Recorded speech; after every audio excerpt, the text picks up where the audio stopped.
여러분 안녕하십니까? 이제 또 계속해서 읽어가며 열어가는 하늘의 문. 또 우리 읽으면서 밝혀보는 그 비밀의 요한계시록. 8장을 저희들이 들어와서 지난 두 번에 걸쳐서 8장 1절로 3절에 있는 5절에 있는 아름다운 말씀들을 살펴보았습니다. 8절은 말씀드린 것처럼 나팔에 관한 이야기요. 나팔은 여기 이 계시록에 나오는 나팔은 하나님의 심판과 관련 있는 나팔이다 하는 것까지는 말씀을 드렸어요. 이제 저희는 6절부터 시작되는 7개의 나팔을 하나씩 불어보도록 합니다. 여기 이제 6절에 7 나팔을 가진 7 천사가 나팔을 불기를 예비하더라. 그리고 첫째 천사가 이제 나팔을 불기 시작합니다. 이 첫째 천사가 나팔을 불면서 어떤 일이 벌어지느냐? 피 섞인 우박과 불이 나서 땅에 쏟아지며 땅의 3분의 1이 타서 사위고 수목의 3분의 1도 타서 사위고 각종 푸른 풀도 타서 사위더라. 불타는 이야기예요. 불타는 이야기입니다. 여기 푸른 풀들, 나무들이 각종 이런 모든 것들이 땅 위에 있는 3분의 1의 이 푸른 수목들이 타버리는 것을 설명해 줍니다. 여기 이 말씀을 우리가 이제 보기 전에 심판하기 위해서 나팔을 불기를 예비하더라.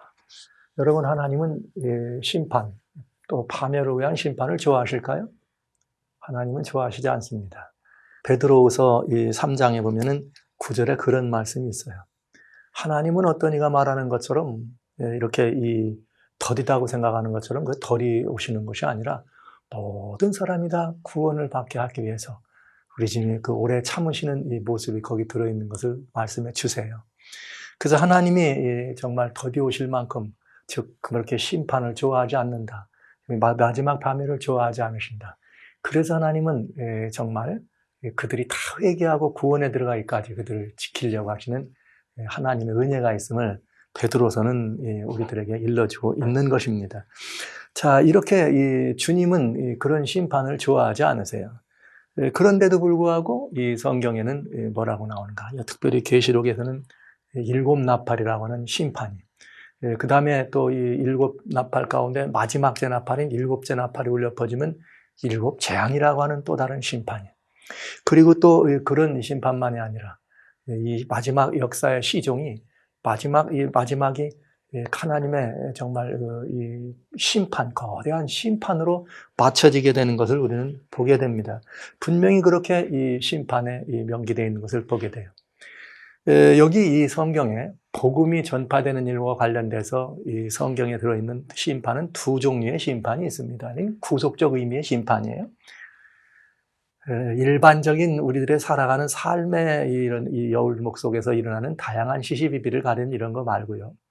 하나님께서 복음과 관련돼서 우리들에게 말씀하시는 2 종류의 매우 중요한 심판이 있다. 하나는 하나님께서 마련하신 이 은혜와 그 축복을 우리가 살아가는 모든 삶의 과정 속에서 누릴 수 있는데, 그거를 누리지 않으면 그건 그냥 그 축복에 대해서 이탈된 것이 첫 번째 우리들의 심판입니다. 그건 예비적인 것이고 현세적인 것이라 말씀할 수 있겠어요? 그런가 하면 이 복음을 거절하고 영접치 아니한 사람들이 마지막 예수님 오셔서 이 모든 이 역사의 마지막을 가늠하실 때 내려지는 정말 무서운 이 심판, 최종적인 심판을 얘기하죠. 그래서 먼저 말한 것은 예비적이고 현세적입니다. 생명의 복음, 하나님께서 은혜로 말씀하신 이 복음을 우리들에게 마련해 주셨지만 우리가 그걸 영접하지 않고 살아가면 복음을 영접지 않은 것 자체가 저주 아래 있다 이 말이에요. 그래서 그건 심판이다. 그걸 보고 저는 예비적이다 혹은 현세적이다 말씀드린 거고, 2 번째는 복음을 복종치 아니하고 복음을 영접치 아니한 사람들을 위해서 하나님이 최종적으로 이렇게 이 심판대우에 그들을 세우는 것은 마지막 역사적인 이 종말을 향한 심판이다. 이런 말씀을 드리면서 여기서 지금 나팔은 그러니까 6번째 나팔, 7번째 나팔까지는 종말을 향한 것이 아니기 때문에 이것은 현세적이고 복음을 거절한 사람들, 예수를 영접치 아니한 사람들에게 내려질 수밖에 없는 현세적인 그런 심판인 것을 알 수 있습니다. 특별히 여기 나팔에 대해서 여러 가지 다양한 해석 방법과 접근 방법이 있습니다만, 계시록을 시작할 때 모두에 말씀드린 것처럼 역사주의적인 이 방법으로 이 말씀을 이해하면 대단히 말씀이 의미 있게 우리들에게 다가올 수가 있게 되겠습니다. 물론 전통적으로 역사적인 이 해석 방법에 들어온 거와 우리가 읽으면서 열어가는 이 계시록의 이 예언 해석은 약간 차이가 있을 수 있습니다. 그러나 여러분, 그 모든 것들을 이런 방법으로도 볼 수 있겠구나. 그래서 여러분들이 더 은혜롭고 더 말씀이 추구하는 바에 가까우면 그를 선택하시면 좋겠습니다. 자, 여기 그러면 이제 첫째 나팔부터 하나씩 부러제끼도록 합니다. 첫째 나팔을 불었더니 뭐라고요? 땅에 있는 각종 수목의 삼분질이 타서 없어지더라.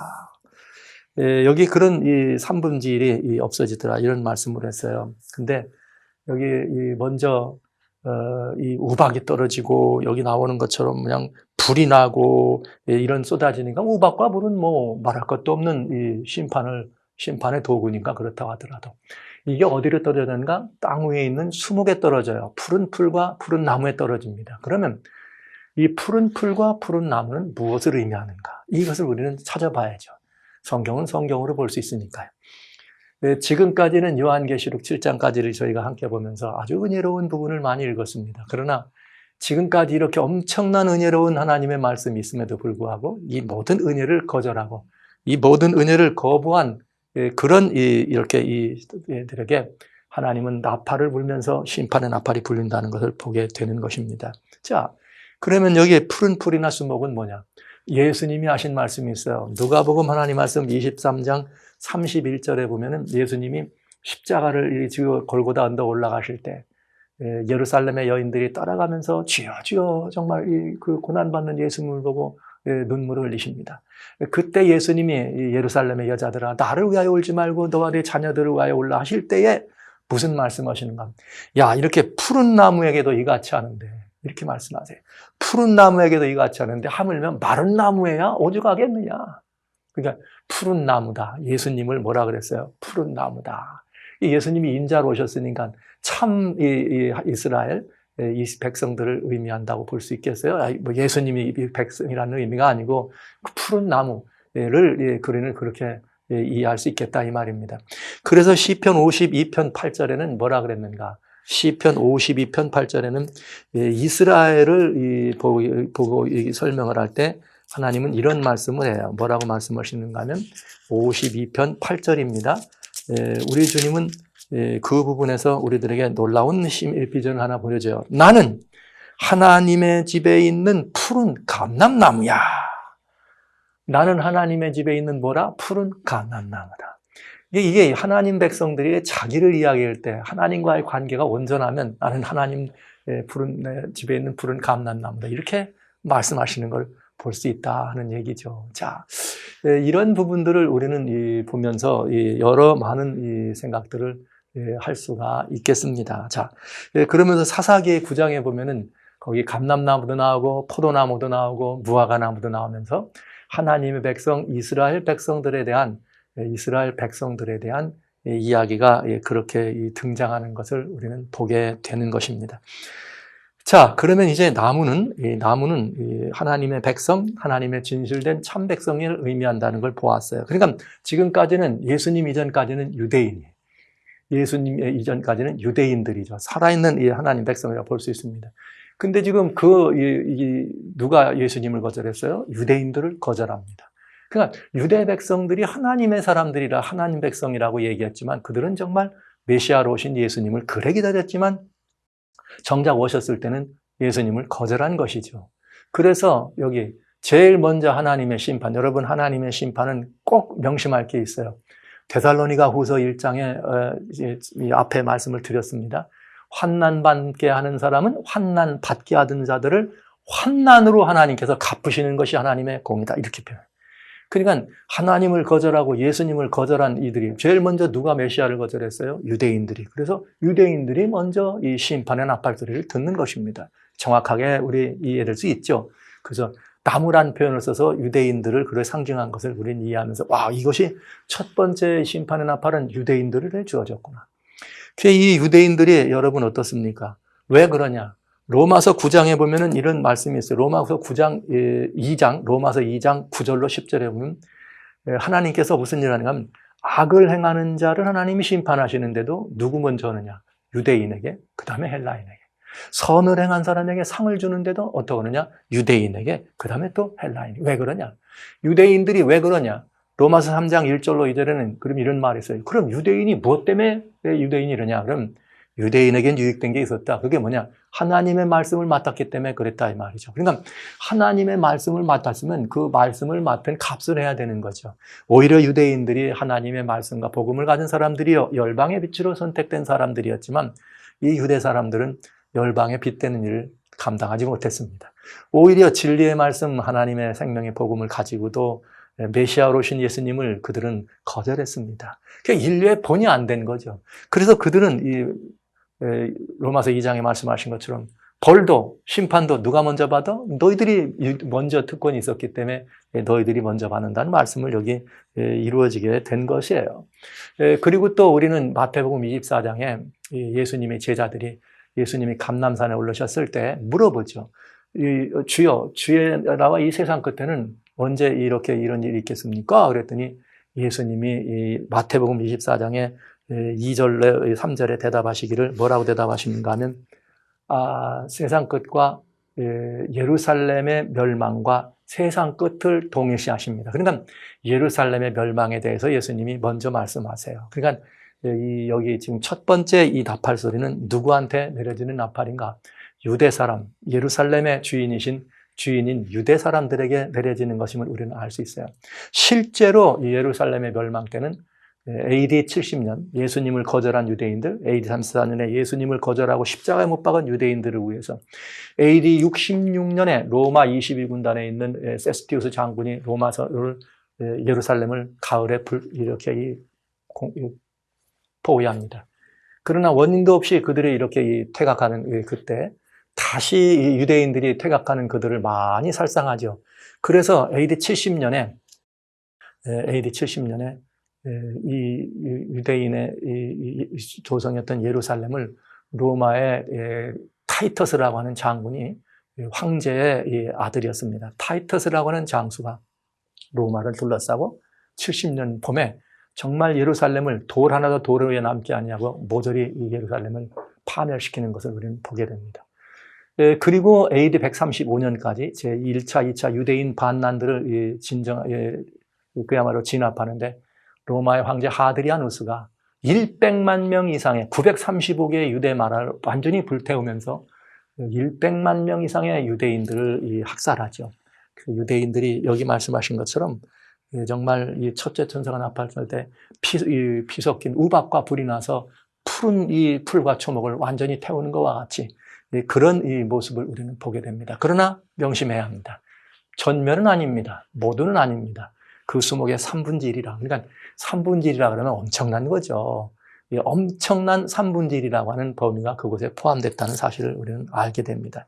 자, 이렇게 해서 예루살렘 첫 번째 이 나팔은 그렇게 적지 않은 유대인들이 희생당하면서 예루살렘이 파멸의 길에 들어가는 것을 우리는 보게 됩니다. 자, 그러면 이번엔 두 번째 나팔이네요. 두 번째 나팔을 보면 어떻게 되어 있는가 하면 둘째 천사가 나팔을 부니 불붙는 큰 산과 같은 것이 바다에 던지우매 바다의 3분의 1이 피가 되고 바다 가운데 생명 가진 피조물들의 3분의 1이 죽고 배들의 3분의 1이 깨어지더라. 3분의 1 아까 말씀드렸어요. 3분의 1이라는 말은 전부는 아니다. 그러나 적은 부분은 아니다. 대단히 큰 부분인 것을 말합니다. 자, 그런데 두 번째 천사가 나팔을 부는데 불붙는 산과 같은 것이 있다. 불붙는 큰 산이 있는 것이 어디로 몰아붙었느냐? 바다에 던졌다. 우박과 피라 그러면 아까는 그죠? 좀 우박이고 피니까 많이 학살당했으니까 그게 되는데 불붙는 큰 산이다. 그럼 이건 뭘 말할까? 여러분, 성경에는 산이라고 말할 때 이 산은 말이죠. 하르라고 유대 사람들에게는 산, 하르, 언덕 이런 의미가 있어요. 산입니다. 이 산은 성경에 또 다른 의미가 어떤 의미가 있는가 하면 북극지폐의 산이다. 그래서 하나님의 이 하나님 백성들의 회중, 모음 이런 것들도 역시 이 산에 비유돼요. 그러니까 이 권세와 어떤 그런 이런 이 권위가 함께 모여지는 그런 모임들을 산에 비유할 수 있습니다. 그러나 여기 뭐라 했는가? 불 붙는 큰 산이다. 그러니까 이게 어떤 이 산인데, 불 붙는 산이라 그럴 때는 우리는 예레미야서를 한번 봐야 합니다. 예레미야서 51장에 보면은 24절로 25절에 무슨 말이 있는가 하면은, 바벨론이라고 하는 이 나라를 향해서 하나님께서 뭐라고 말씀하시냐면 이렇게 명령을 하세요. 예레미야 51장 24절에 그들이 너희 목전에서 시온에서 모든 악을 행한 대로 내가 바벨론과 갈대아 모든 거민에게 갚으리라. 그러니까 하나님께서 뭐라고 말씀해요? 바벨론 너희가 예루살렘에 와가지고 어떻게 했어? 예루살렘 완전히 불태우고 사람들 끌어가고 완전히 예루살렘을 완전히 회파했지? 내가 그것처럼 너를 갚아주겠다. 아까 말씀드렸어요. 분명히 하나님은 그대로 갚아주신다고. 어떻게 갚느냐? 25절에 나 여호와가 말하노라. 온 세계를 멸한 멸망의 산아 보라. 나는 내 대적이라. 나의 손을 내 위에 펴서 너를 바위에 굴리고 너로 불탄 산이 되게 하리라. 이렇게 돼 있어요. 바벨론이 모든 세계들을 근동세계 첫 번째 가는 강대국이 돼서 모든 세계를 유린했습니다. 그래서 이 바벨론을 하나님이 뭐라 했냐면 이 멸망산이라 그랬어요. 모든 것들을 멸망시키는 산이다. 즉, 막 다른 나라들을 진멸하는 그런 그야말로 파멸로 이끌어가는 산이다. 그런 권세와 권위와 나라라 이런 의미죠. 산 아까 말씀드린 다른 나라. 그랬는데 이제는 너가 어떻게 될 거냐? 너는 그런 산이었지만 너는 불탄 산. 하나님이 너를 불태워버리겠다. 그러니까 여러분, 이 의미가 있어요. 멸망사나 불탄사나 이것들은 하나님의 심판의 도구로서 이렇게 나라들을 파멸케 한다든지 아니면 어떤 것들을 이렇게 멸망에 끌어가는 도구가 됐던 것을 우리는 보게 됩니다. 자, 그러면 두 번째 나팔은 어디로 부러지는가? 그러니까 불 붙는 산이니까 멸망산이에요. 멸망케 하는 산이에요. 그런 나라들입니다. 그런데 이건 어디에 썼느냐? 바다란 말을 떨어졌네요. 두 번째 이 나팔은 어디에 떨어졌는가 하면 바다에 떨어졌어요. 여러분 성경에는 바다에 대한 그냥 보편적인 일반적인 바다만이 아니라 바다, 많은 물들을 뭐에 비유하는가 하면 요한계시록 특별히 17장 15절에 보면 바다라고 하는 말이 나와요. 음녀가 앉은 물은 열국과 백성과 무리들이다. 그러니까 바다는 많은 나라들, 많은 백성들, 많은 그런 이 권세들을 보여 있는 것을 상징하는 것을 알 수 있죠. 그러니까 예수님 당시만 해도 모든 길은 로마로 통한다 그랬어요. 그러니까 가장 많은 이런 어떤 이 세속적 권세를 누릴 수 있는 가장 많은 그런 나라 혹은 그런 이 사람들의 백성과 열국이 방언이 모여 있는 것이라면 로마를 상징할 수 있겠습니다. 여기 말한 것처럼 큰 산이 바다에 던졌다. 그러니까 큰 산이 바다에 던졌다고 하니까 이건 다른 의미가 아니죠. 당시에 여러분 심판의 바람은 어떻게 해요? 하나님께서 누구에게 환난을 준 그들에게 그대로 갚아준다. 여러분 예수님을 거절한 건 유대인이었습니다. 그러나 예수님을 십자가에 못 박은 건 누굽니까? 로마입니다. 로마가 로마라고 하는 이름으로 우리에겐 왕이 없습니다. 우리의 왕은 가이사뿐입니다. 이렇게 하면서 로마의 황제가 말이죠. 신의 자리에 앉아가지고 그가 그런 자리에 있었기 때문에 예수님을 유대인의 왕이다. 우리는 왕이 없어요. 우리에겐 로마 이 가이사가 우리 왕입니다. 이렇게 말하니까 예수님을 십자가에 못 박을 수 있는 명분이 된 것이죠. 그러니까 두 번째 예수님을 거절하고 핍박한 나라는 어디냐? 로마죠. 여기는 뭐라고요? 바다에 떨어졌다. 로마를 상징하기에 아주 적절한 모습이었습니다.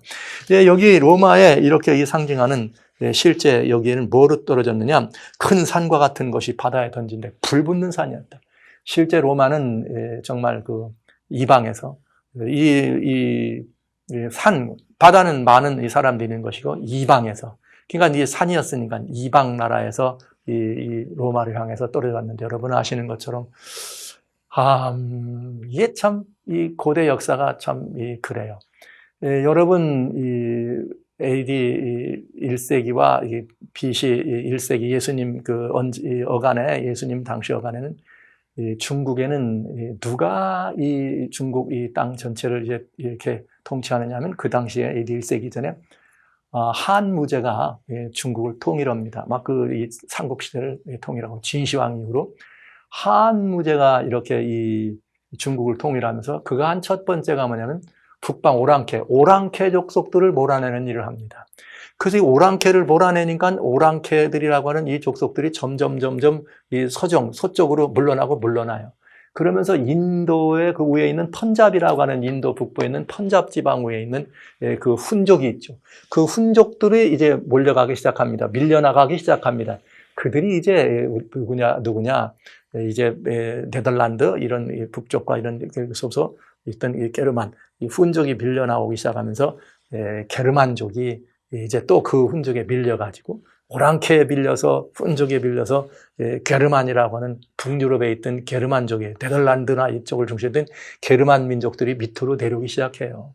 다 이면 훈족, 게르만 다 합쳐져 가지고 이제 때로는 우리는 게르만의 이동이라고도 하고 훈족의 이동이라고 설명하면서 역사는 그렇게 설명합니다. 같은 이 사람들입니다. 그래서 그들이 드디어 로마를 열 나라로 완전히 쪼갭니다. 앵글로 섹슨, 그 다음에 이 독일을 의미하는 알레마니, 프랑스는 프랑코, 저쪽에 포르투갈과 스웨덴은 스웨비, 고트, 서고트, 그 다음에 이태리 반도로는 동고트와 헤롤라이, 그 다음에 위에 있는 스위스 쪽에는 롬바르디아라고 하는 이런 나라들이 뭉쳐가지고 이 게르만족들이 로마를 완전히 다 쪼개 먹지요. 그러나 로마는 멸망하지 않습니다. 분열되지요. 그러면서 로마의 성격이 이제 이렇게 드디어 들어온 이들과 같이 회심이라기보다는 개종한 이들이 로마에 부속이 되면서 로마가 이렇게 나눠지는 것을 봅니다. 그래서 여기 바닷 가운데 생명 가진 피조물들의 3분의 1이 죽고 배들의 3분의 1이 깨지더라. 그러니까 여기 배라고 하는 것, 이것은 이제 소위 말하면 영업하는 것이죠. 그러니까 사람보다는 뭘 의미해요? 시스템이나 체계나 그 운영 체계나 이런 것들을 상징하기에 넉넉합니다. 로마의 파멸을 가져왔던, 로마의 분열을 가져왔던 게르만의 이동을 우리는 이 말씀 속에서 보게 되는 것이죠. 여러분, 예수님을 거절한 사람들입니다. 첫째는 유대인들에게, 두 번째는 로마인들에게 어떤 일이 이렇게 나팔이 불려지면서 환난을 받게 한 그들에게는 환난을 갚으시는 것이 공의롭다고 하신 하나님의 진노의 나팔이, 이 역사 속에서도 이미 그들은 그 진노의 나팔 소리를 듣고 심판 아래 떨어졌던 것을 우리는 보게 되는 것이죠. 자, 이것이 이제 이 로마 사람들이, 또 이것이 유대 사람들이 예수님을 거절함으로 받았던 그들을 향한 하나님의 심판의 나팔 소리였습니다. 자, 그럼 이제 또 이 세 번째, 네 번째 이어지는 이 나팔 소리를 한번 물어봐야 되겠죠? 세 번째 나팔은 그러면 어떤 나팔일까? 자, 이제 또 우리 한번 이 진도를 계속해서 나가보도록 하겠습니다.